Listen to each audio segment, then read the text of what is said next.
Walter Carr sent his friends a flurry of increasingly pleading text messages. The college student's car had broken down and he was supposed to begin his new job as a mover the next morning at a home 20 miles from his apartment near Birmingham, Alabama. He struck out finding a ride, but he wasn't about to miss his first day of work at a moving company called Bellhops. Carr, 20, needed the work. He mulled his predicament and concluded there was only one option. He would walk it. I sat there and I thought, how can I get to my job? What streets would I walk through? How long would it take me to get there? He said in an interview with the Washington Post. He searched the route from his apartment in Homewood to the house in Pelham, and according to Google Maps, it would take 8 hours on foot. As a former high school cross-country runner, he knew he could do it in less. Carr ate a meal of bologna and eggs at 8 p.m. and took a nap. At midnight, he woke up, grabbed his wallet, phone, a baseball, and a kitchen knife to protect him from stray dogs. He headed out into the dark. I've always been that person who figured things out on my own, Carr said. I went out walking. A few hours in, he did come across a dog. He threw the ball. The dog ran after it. Carr went the other way. On the trek, Carr had the route mapped out in his mind. He jogged some, he walked a lot. When his legs began to burn, he stayed focused on his goal. I was just thinking about my route, how I was going to get there in the time frame I needed to, Carr said.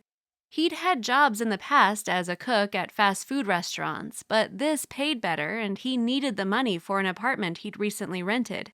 At 2 a.m., he passed the city of Hoover. Around 4 a.m., he reached Pelham, but he still had hours more to walk to get to the house.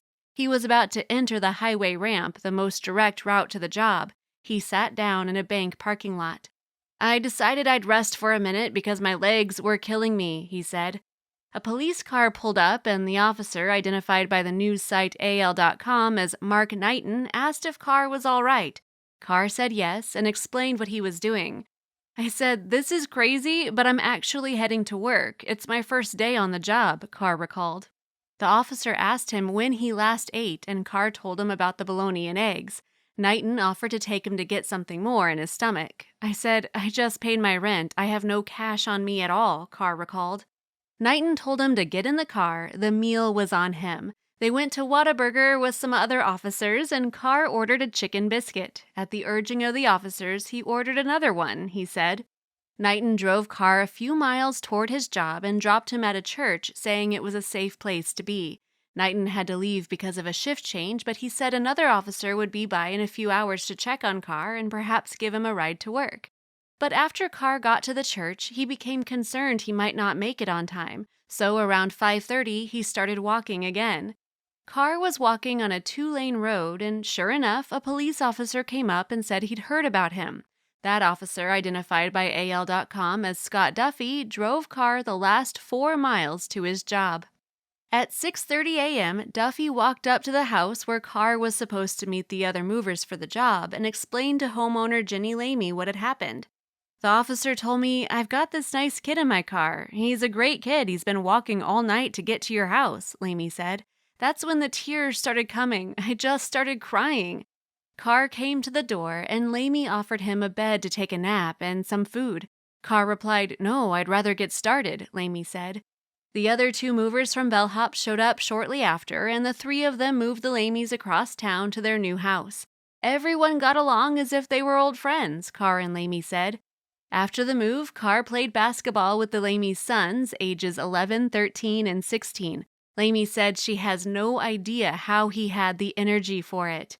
"I can't imagine what kept him going," Lamy said. "What came over him physically was supernatural. I think God helped him through." Lamy said this is just the beginning of what she hopes is a long friendship between Carr and her family. "He's such a humble, kind-hearted person," she said. "He's really incredible. He said it was the way he was raised. Nothing is impossible unless you say it's impossible." One of Carr's new coworkers gave him a ride home. The following day, Lamy called Carr's supervisor, and the 2 cried together on the phone about what Carr had done.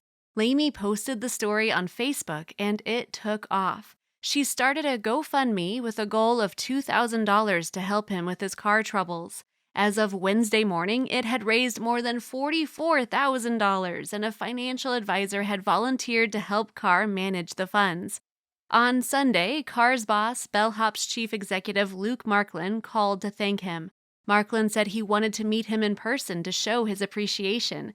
They agreed to meet Monday at a coffee shop near Carr's apartment. Carr walked the 20 minutes there.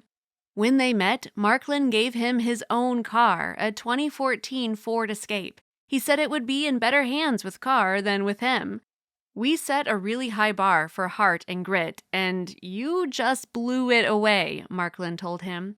Carr has gotten a lot of attention in the past few days for his almost 20-mile trek. He said it's been surprising, but he feels good sharing it.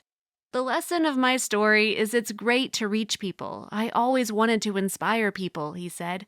"Don't let nobody tell you you can't do something. It's up to us whether we can."